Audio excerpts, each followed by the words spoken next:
Bem-vindos à nossa aula. Vamos aqui dar continuidade à discussão, a respeito do nosso planeta. Hoje iniciando um capítulo novo, que é justamente a respeito dos recursos naturais e fontes de energia. De antemão, eu gostaria de apresentar para vocês essa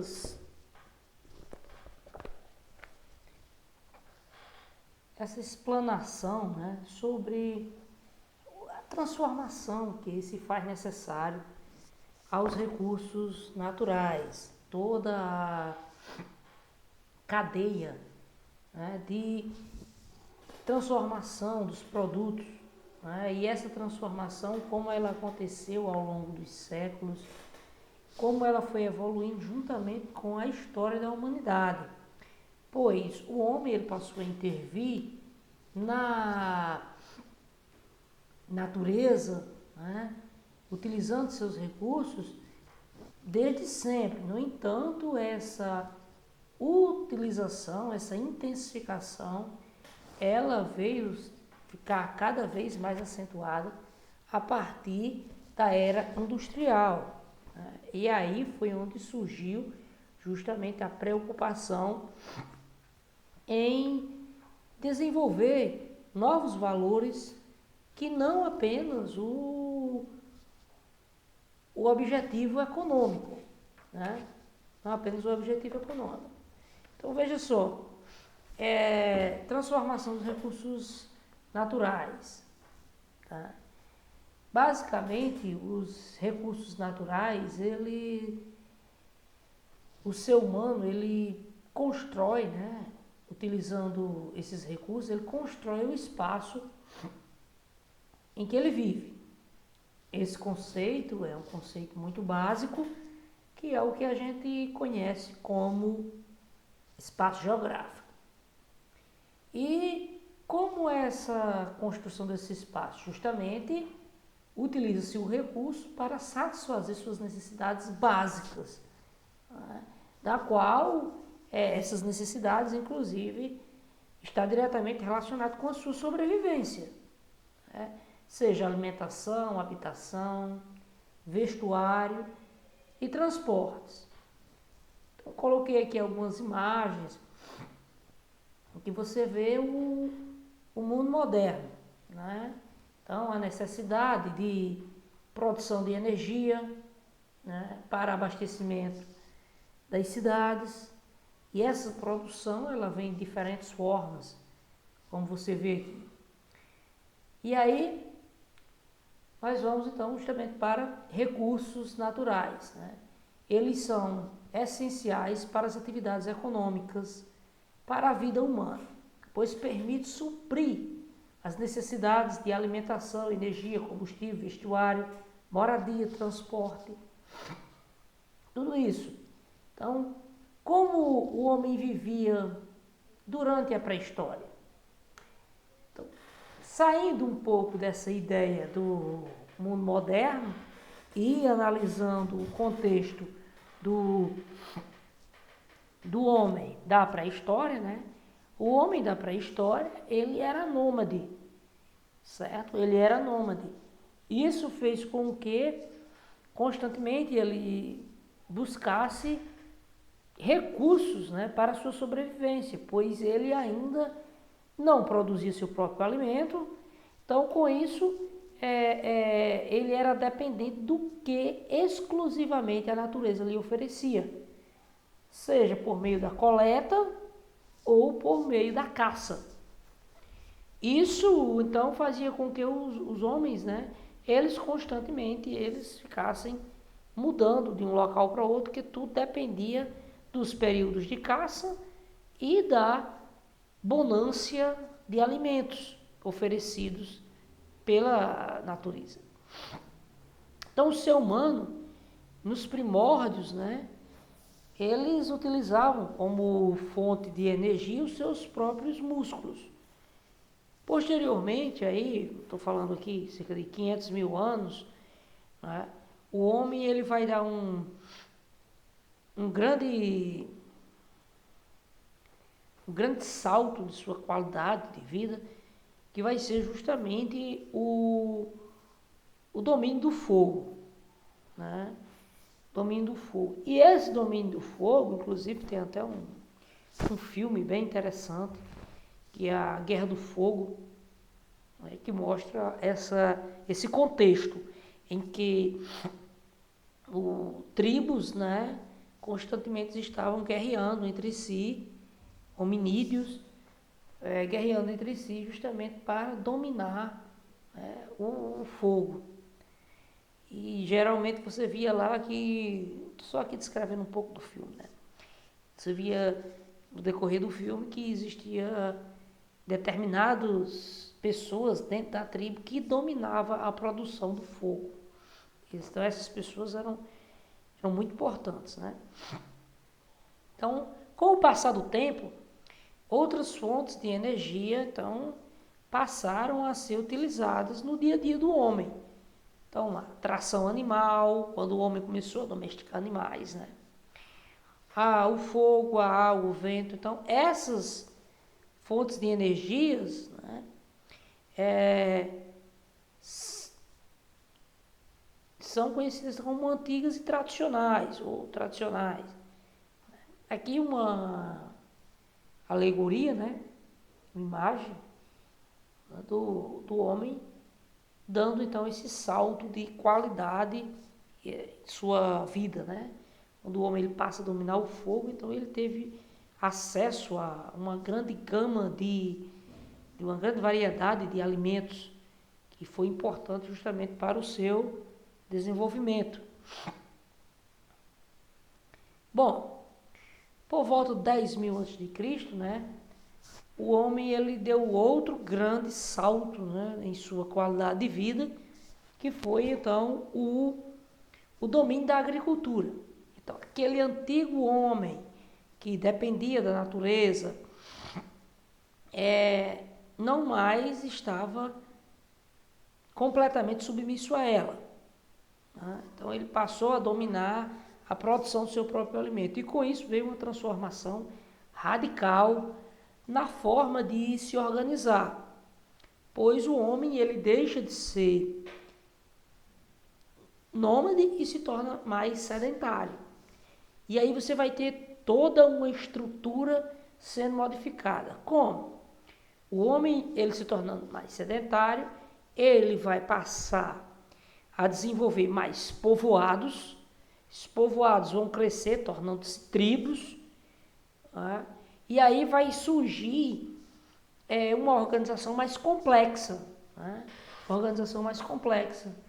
Ao mesmo tempo em que a produção de alimentos vai gerar um acúmulo, né, de recursos, né, de grãos, estou dizendo aqui, e isso vai fazer com que então você tenha já uma diferenciação dentro da tribo, né, das tribos, pessoas que tinham mais recursos, ao mesmo tempo acompanhando esse desenvolvimento de mais recursos, acúmulo de alimentos, o homem necessitou então desenvolver, por exemplo, a cerâmica para armazenar esses recursos.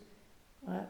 Então tudo isso foi fatores fundamentais que levaram o homem a modificar seus hábitos, né? Seus hábitos. Então a Revolução Industrial, ela vai trazer uma série de transformações, né? Transformações tecnológicas, que vai modificar o mundo, né? O contexto econômico do mundo ele vai ser modificado. E a Inglaterra ela vai estar na vanguarda desse processo, inicialmente, né? Pelo menos aí no século XVIII, a Inglaterra foi pioneira.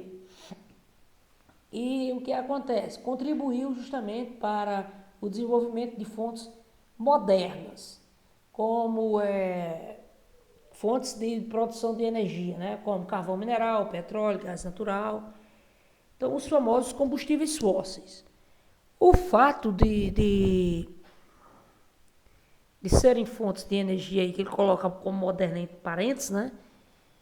É porque implica num preço ambiental, certo? A gente já é bem consciente disso. Os combustíveis fósseis são, como você vê aqui, né? São formados de forma lenta em um processo de deposição ocorridos em tempos pré-históricos, geralmente encontrados em terrenos sedimentares e na plataforma continental ou oceânica. Então, aí é o processo de formação dos combustíveis fósseis.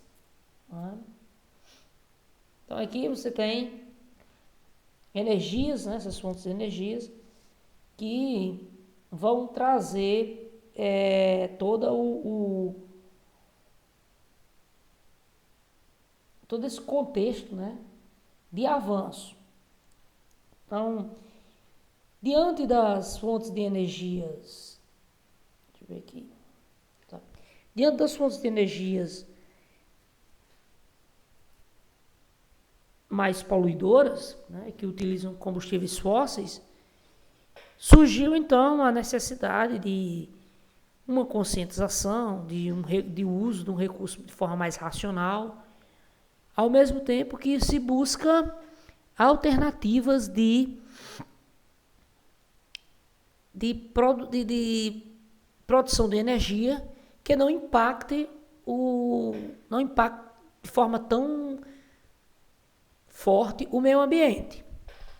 É isso aí que eu estou tentando mostrar. E aí surge então o contexto de quê? De fontes de energias alternativas.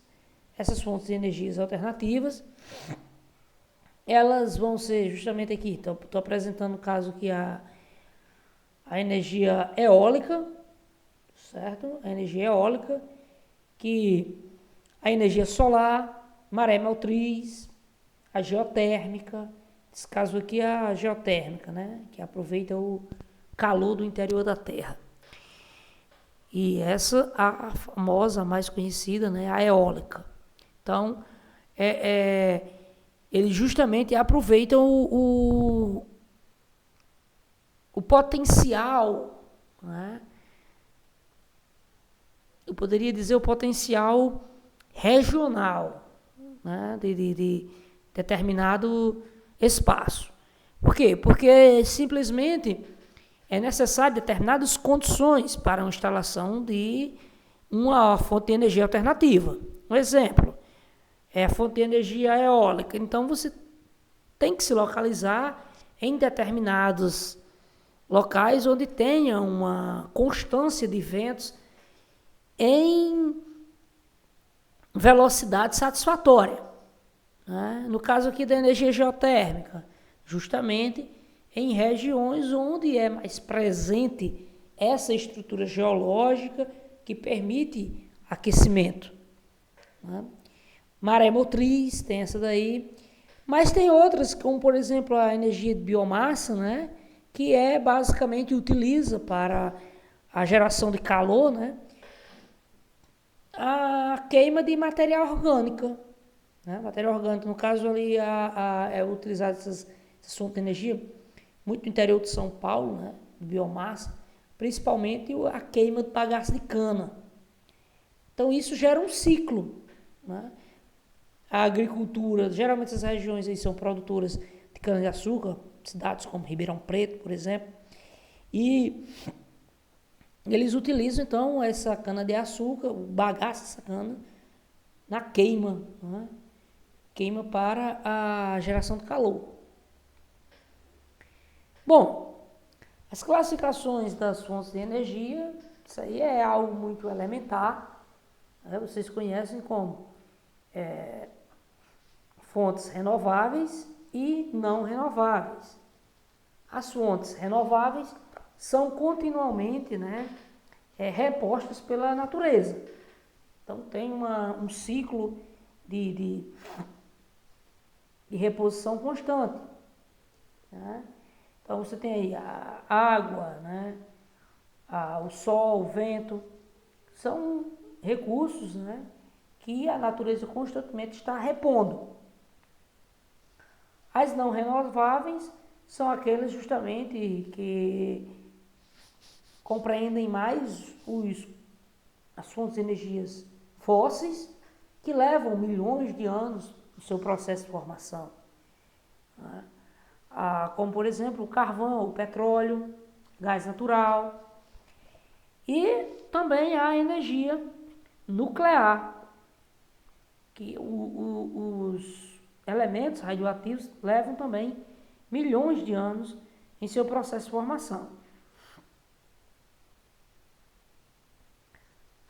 Bem,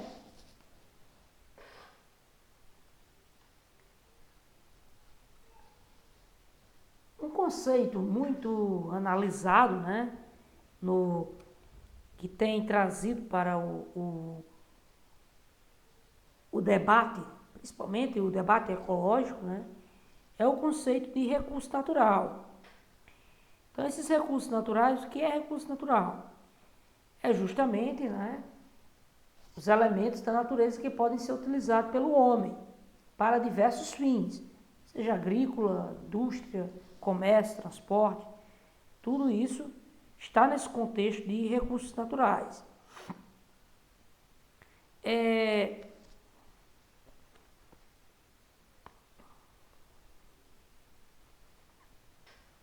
E aí, gente, é onde você faz então a autoanálise, né? Durante muito tempo, né, a ideia do inesgotável, ela durou, né? Ela dominou o imaginário das pessoas, certo? Até mesmo para os recursos renováveis, eles têm também um ciclo de reposição, né, e de sua utilização. Um exemplo, a água. A água é um recurso renovável, é um recurso renovável. Né? Mas a forma inadequada em sua utilização torna ela uma situação de impossibilidade dela ser utilizada para o ser humano. Então, principalmente na questão da poluição de fontes de água doce, certo? Então, isso aí é o que traz mais ao debate do recurso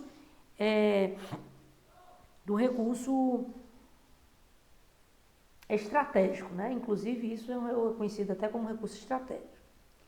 Então, vou aqui apresentar aqui algumas fontes, né, que são bastante enfatizadas. Né? Então, as fontes de energias, recursos minerais, por exemplo, vamos começar separando nesse contexto. Então, o carvão mineral, abundante em relação ao petróleo e gás natural, presente em diversos países.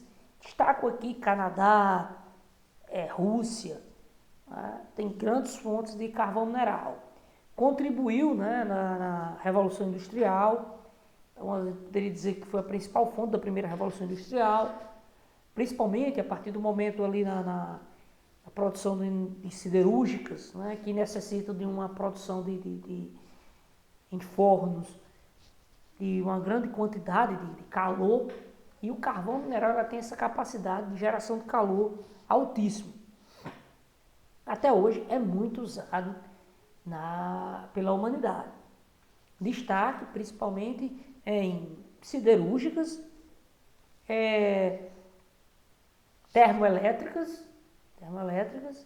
são muito utilizadas, e os diversos subprodutos que é extraído do carvão mineral.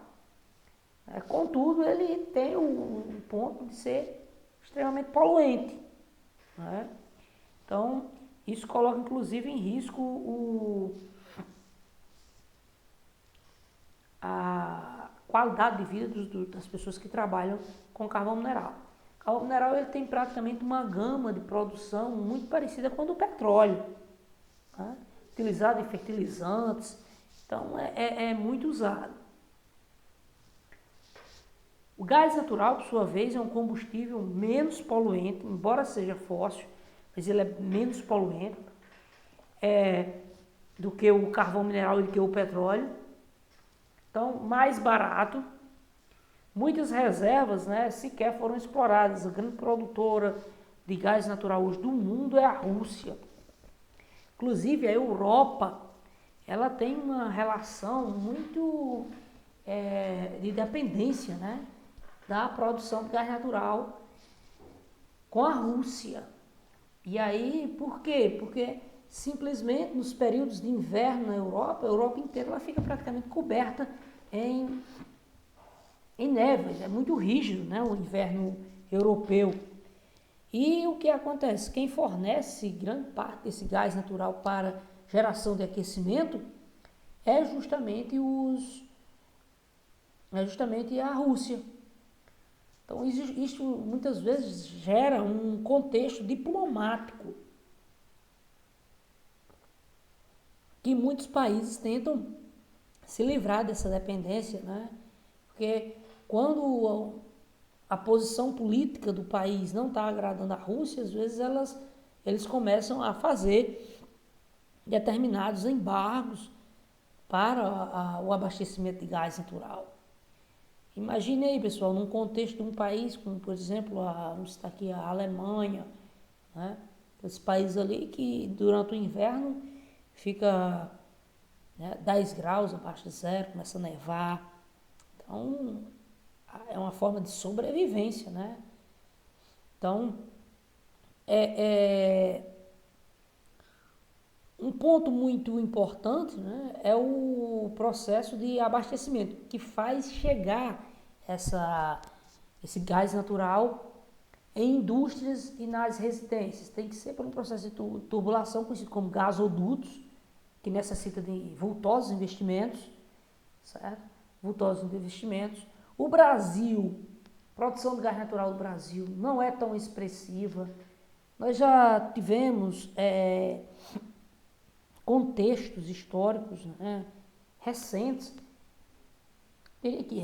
mas, né, ainda, por exemplo, no governo Lula, né, o Brasil fez investimento por meio da Petrobras, fez investimentos na Bolívia, construindo lá uma área pela Petrobras para exploração de gás natural e abastecendo, e fez um gasoduto, conhecido gasoduto Brasil-Bolívia.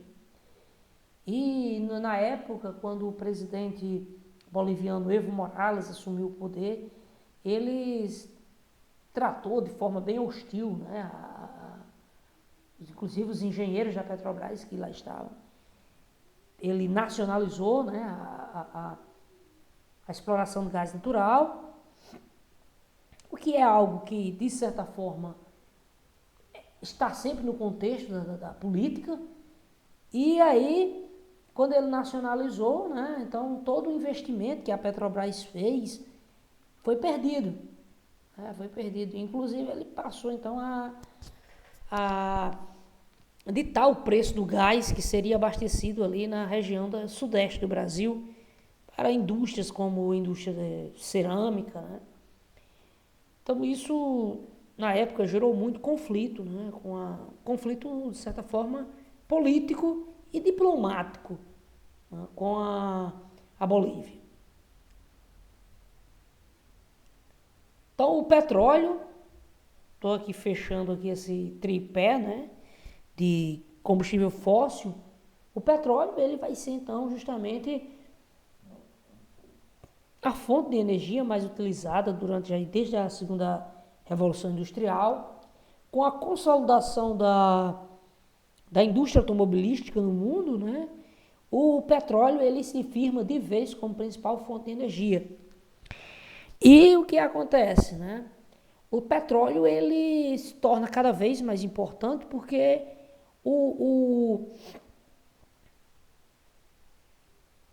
a gama de produção de derivados do petróleo é muito grande. Do petróleo se extrai mais de 5 mil produtos. Então é uma quantidade infinita, né?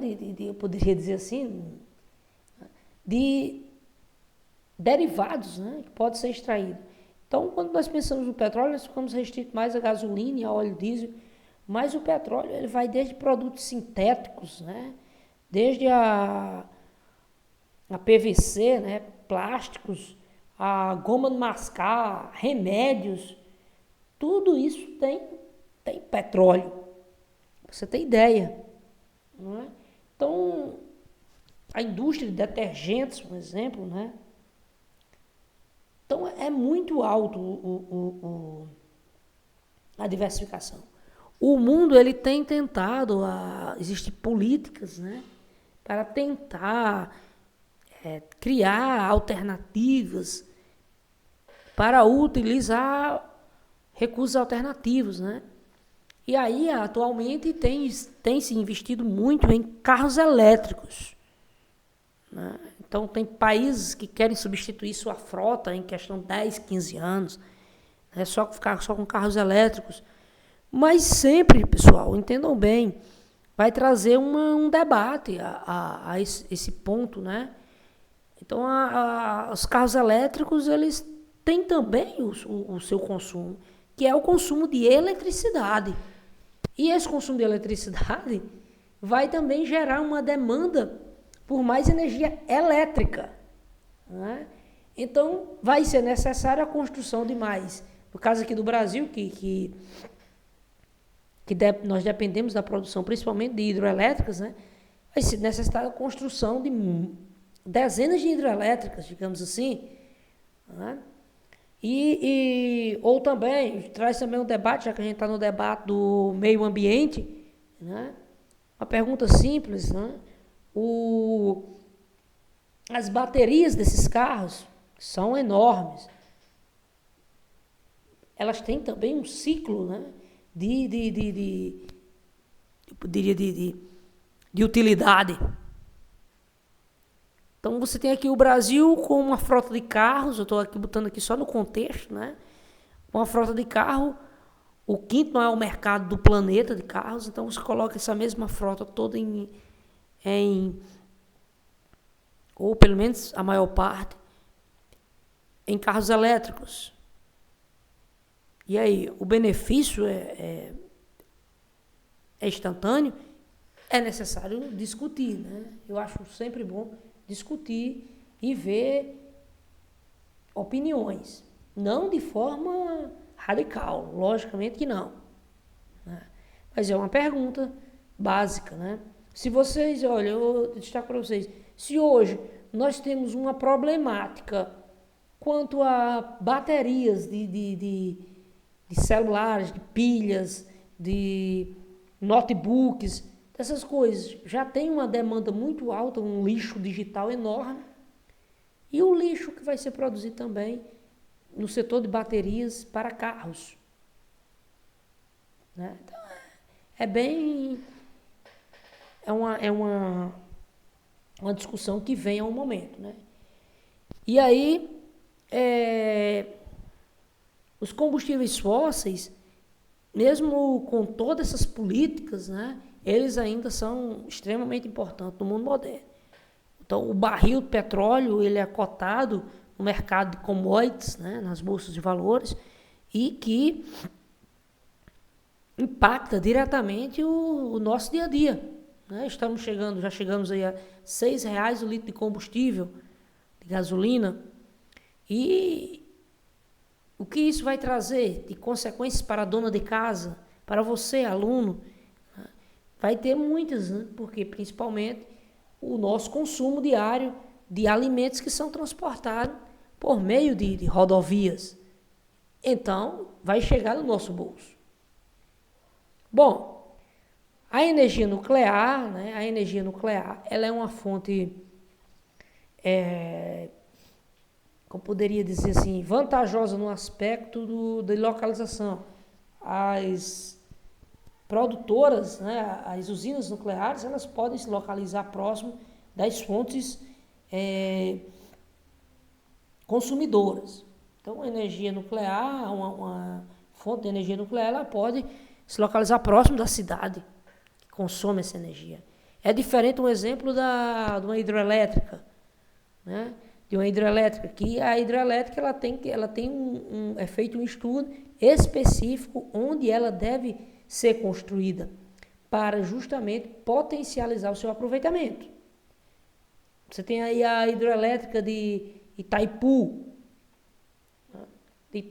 construída no Rio Paraná. Então ela fica próxima de grandes cidades, né? Mas ao mesmo tempo o governo ele teve que, além de construir a hidrelétrica, ele teve que investir pesado também nas famosas linhas de transmissão, para fazer chegar essa energia gerada na hidrelétrica nas fontes consumidoras. E isso não é algo tão presente na energia nuclear. No entanto, né, algumas reflexões sobre a energia nuclear. É uma fonte de energia, não diria que limpa, né, mas que tem uma vantagem, né, a produção de resíduos. No entanto, se acontecer o risco de acidentes, né, se acontecer superaquecimento em reator, então você vai ter uma problemática enorme, né, de um contexto imprevisível, que pode gerar evacuação, gerar deformações genéticas, tanto em animais como em pessoas. Então, é perigoso nesse aspecto, né, quando há acidentes. E aí você tem o clássico acidente de Chernobyl, certo? Chernobyl. O Brasil tem algumas usinas nucleares em Angra dos Reis. No entanto, revelou-se, né, um investimento não tão lucrativo. A produção é baixa. Para vocês terem ideia, a construção de Angra 1, né, que é a usina nuclear, a primeira usina nuclear do Brasil, ela iniciou ainda nos governos militares, pessoal. Os governos militares. Veio se arrastando, é coisa do Brasil, né? E aí, o contexto dessas usinas nucleares, elas têm um protocolo de segurança muito grande, muito rígido. No entanto, quando acontece, né, acidentes, então o impacto é muito forte. E os resíduos, né, os resíduos do famoso lixo nuclear. Bom, nós estamos falando agora aqui num grande potencial que o Brasil tem, que é de hidrelétricas. Essas fontes, o Brasil, por ser um país tropical, né, um país tropical, que tem em seu território uma grande quantidade de rios permanentes, né, e rios de planaltos, no caso que é a característica, né, dos rios para o aproveitamento da energia hidrelétrica, para fazer hidrelétrica ao longo dos seus cursos. O Brasil tem esse grande potencial. Grande parte da energia consumida no Brasil vem de hidrelétricos. Então, você tem só ao longo do Rio São Francisco, salvo engano, né, estou aqui memorizando, salvo engano, tem umas 9 hidrelétricas, certo? Sobradinho, né, Paulo Afonso, Três Marias, são várias hidrelétricas. A estrela maior no Brasil é Itaipu, né, que durante muito tempo foi a maior hidrelétrica do planeta, que é simplesmente uma mega construção. E o Brasil tem bacias que têm um grande potencial de geração de energia. A bacia amazônica, né, dos rios que percorrem ali a região amazônica, são rios de planalto, a maioria, né, principalmente os afluentes do rio Amazonas. E o potencial é enorme de geração de energia. No entanto, observe o contexto, vai trazer à tona a discussão o meio ambiente. Se eu estou falando aqui da região da Amazônia, então existe ali então, a maior floresta tropical do planeta, existe o contexto de tribos indígenas, certo? E quando você fala em um contexto de construção de hidrelétricas, você fala de alagamentos, de enormes áreas. E aí vem toda essa discussão, né? Fonte de energia, meio ambiente, preservação cultural, porque muitas tribos podem ter o seu ambiente completamente mudado. Então, tudo isso gera uma grande instabilidade. Hoje, eu tenho plena certeza, né, que um projeto como o de Itaipu, ele não seria construído hoje pela a questão ambiental, né? Barraria na questão ambiental. Só que na época da construção de Itaipu, no início dos anos 70, né, o Brasil estava vivenciando o período da ditadura militar. Então não teve muita discussão com a sociedade civil, né? Não existe essa discussão com a sociedade civil. Simplesmente o governo decidiu construir porque o país estava em um grande crescimento econômico. Quanto mais um país cresce economicamente, mais a demanda por energia vai ser maior. E aí o governo decidiu construir, né? E aí alagou uma grande quantidade de terrenos, né? Correram indenizações diárias, mas no fim das contas foi formalizado, né, o alagamento da área e se firmou o querer do governo, né, de construção da hidrelétrica. Então, um debate muito bom. E sem falar que grande parte das terras, elas são terras agricultáveis, que poderiam também ser utilizadas para a produção de alimentos. Olha aí como é complexo, né? Então, como eu já mostrei para vocês aqui, eu já estou recapitulando, né? Então, o petróleo é o combustível mais popular.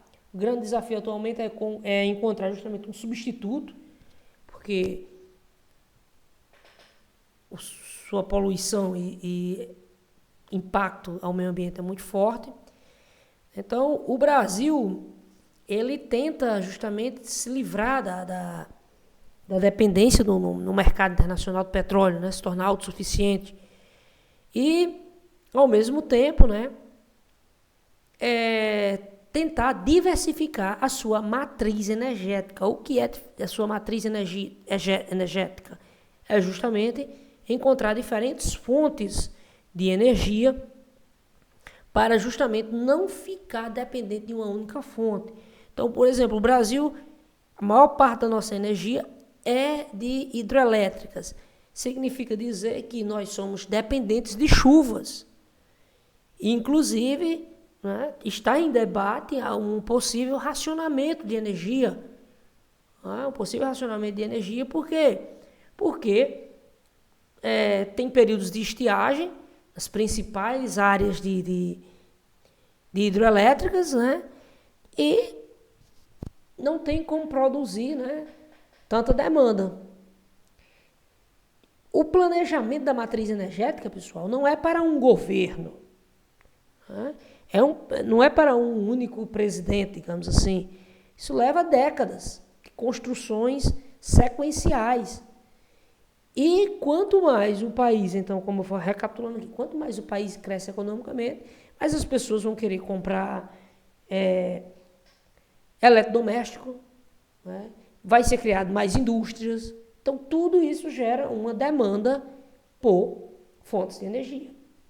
E, no caso, o Brasil já passou por um problema de abastecimento, né? Inclusive de racionamento. Foi o conhecido apagão. Se não me falha a memória, foi 2001, ano 2001, ainda no governo FHC. Bem, pessoal, essa foi a nossa aula. Eu vou indicar, né, os estudos direcionar os estudos para a nossa atividade, que vai ser realizada a semana de provas, próxima semana. Vou indicar o que vocês devem estudar para a nossa prova, no grupo, tá bom? Então essa foi a nossa aula. Até a próxima. Valeu!